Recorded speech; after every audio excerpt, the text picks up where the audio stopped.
Okay, so in about 3 seconds, I'm going to show you a list. Now, what this list shows is all the food processing plants that have either been burned or destroyed here in the US over the last 18 months. And as you can see, the list is pretty extensive. In fact, there are over 35 of them throughout the country. And it makes you wonder, why is this happening? And is this the reason for the food shortages that we've been experiencing here in the US and also the entire world? Now, some other questions that may pop into your head might be, is there someone looking to intentionally destroy these food plants to make the food shortages worse? And also, considering that most of these food processing plants were centered around meat, we have to ask the question, was this part of a bigger plan to decrease meat production so that companies like Beyond Meat and other alternative meat products can gain an edge? Considering that there are men like Bill Gates who heavily invested into these companies, which, by the way, we'll talk about him in a little bit. But regardless, millions of Americans have asked these questions across many different platforms. Even Tucker Carlson spotlighted this issue on his show. Food processing plants all over the country seem to be catching fire. So I decided to do some digging myself, and honestly, what I found was pretty typical. Media outlet after media outlet was pretty much pawning this off as a conspiracy theory, dismissing all the instances of all these food plants being burned and destroyed by saying that many of these were reported as accidental and not the work of an arsonist.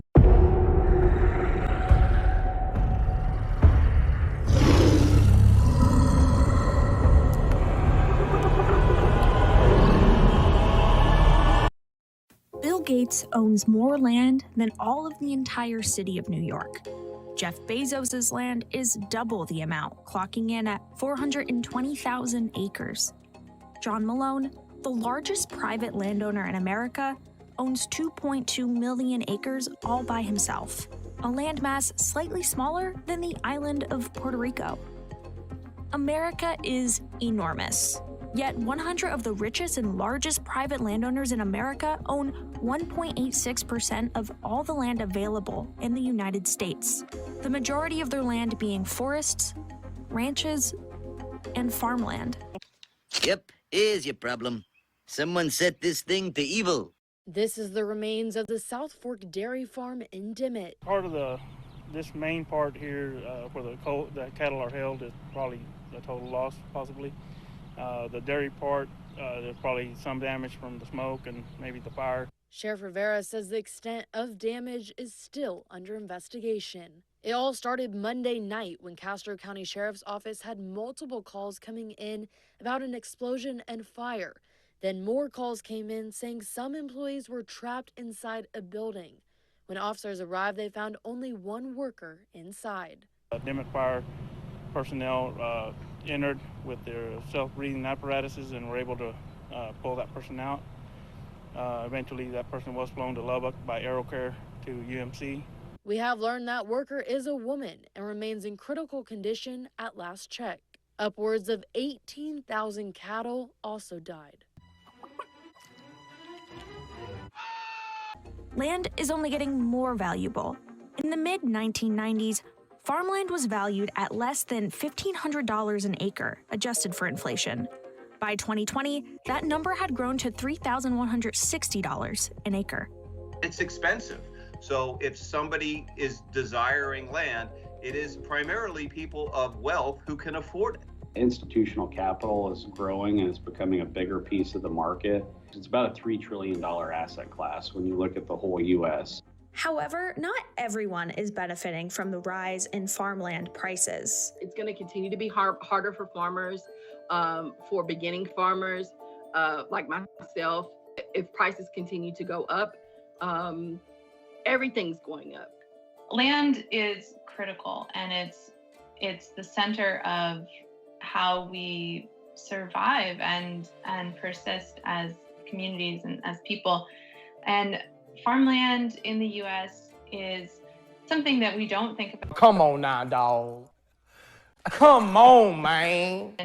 So why are the ultra-wealthy investing in farmland? And what impact will it have on the agricultural industry? In 2020, Bill Gates made headlines for becoming the largest private farmland owner in the U.S. He had accumulated more than 269,000 acres of farmland across 18 states in less than a decade, shielding his purchase by buying up land through shell companies. Why? It's a good economic investment. that land has always been something that the ultra wealthy people of real means have desired. It has great intrinsic value. Beyond that, it is a limited resource. They're not creating any more of it, and in fact, quite the opposite. We lose farmland all the time. In the United States, we're losing farmland at a rate of about 2,000 acres a day. It is not only more and more important over time, but we have less and less of it.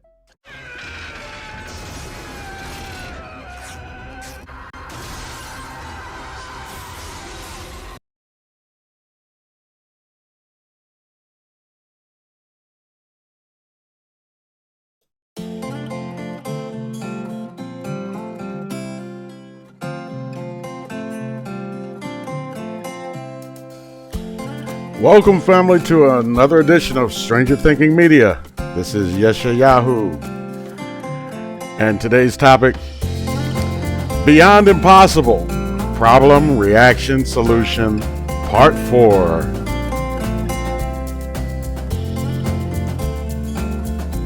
First Samuel, chapter 8. And he said, This will be the manner of the king that shall reign over you. He will take your sons and appoint them for himself, for his chariots, and to be his horsemen. And some shall run before his chariots. And he will appoint him captains over thousands and captains over 50s, and will set them to ear his ground and to reap his harvest, and to make his instruments of war and instruments of his chariots. And he will take your daughters to be his confectionaries, and to be cooks, and to be bakers. And he will take your fields and your vineyards, and your olive yards, even the best of them, and give them to his servants. And he will take the tenth of your seed, and of your vineyards, and give to his officers, and to his servants. And he will take your men servants, and your maid servants, and your goodliest young men, and your asses, and put them to his work. He will take the tenth of your sheep, and ye shall be his servants. And ye shall cry out in that day because of your king, which ye shall have chosen you, and the Lord will not hear you in that day.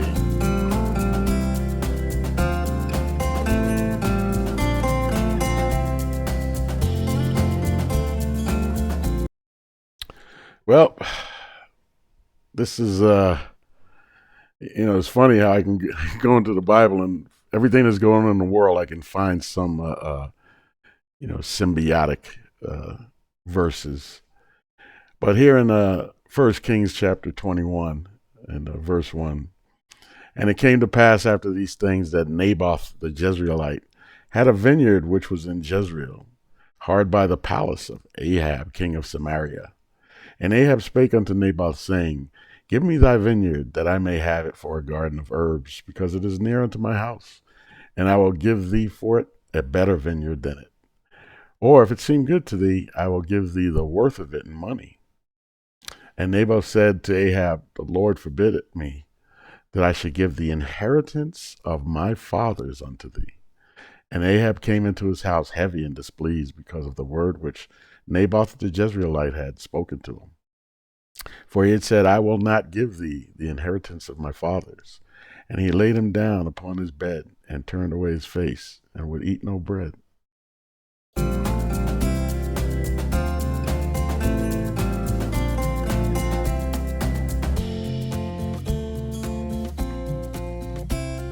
But Jezebel his wife came to him and said unto him, Why is thy spirit so sad, that thou eatest no bread?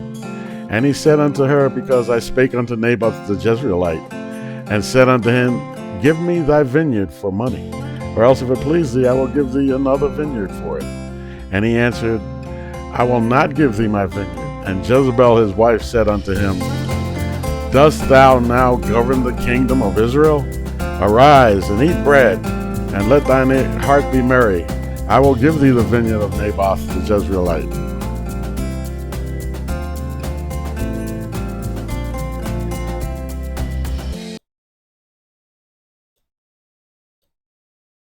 So in this story, which we'll conclude it in a minute, you have the king of Israel lusting, coveting after the land of Naboth, the Jezreelite. And of course, Jezebel, his wife, being Jezebel, she says basically, hey, you're the king of Israel. Who is this peon? Just take it from him. And so she stirs him up. So in a weird kind of way, I see a lot of that sort of thing going on now. You know, you have farmers. I was thinking about the Dutch farmers, and the government tried to do the old okey doke on them. God bless them, because they fought back. They fought back and kept their farms. The government over there said, hey, your farms are producing too much carbon emissions. See, we just passed this new law and said, here's the limit. Oops, it just happens that every farm in the country exceeds those limits.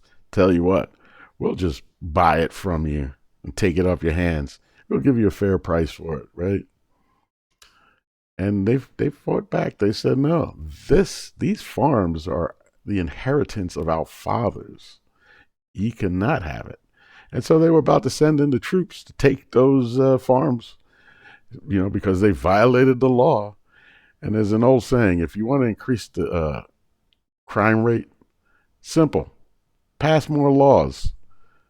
You know, the crime rate will go up. The more laws on the books, the more crimes there will be. And so they fought back, and, you know, I think I need to do a video on that in and of itself. But as you can see, these very wealthy people are simply purchasing up all the land, and all, not just land, but farmland. You know, I remember Henry Kissinger once said, if you control the oil, you control the nation. But if you control the food, you control the people. Yeah. Consider the source there, you know. And here we are falling right into that trap. The last thing you want is to have, you know, private or corporate ownership of all the farmland in America. Because in that day, remember, the thing that keeps you alive, you can do without oil. You can survive without oil. Might not be fun, but you can survive without oil. But can you survive without food? I mean, if these people just decide we don't like them, so they will get no food.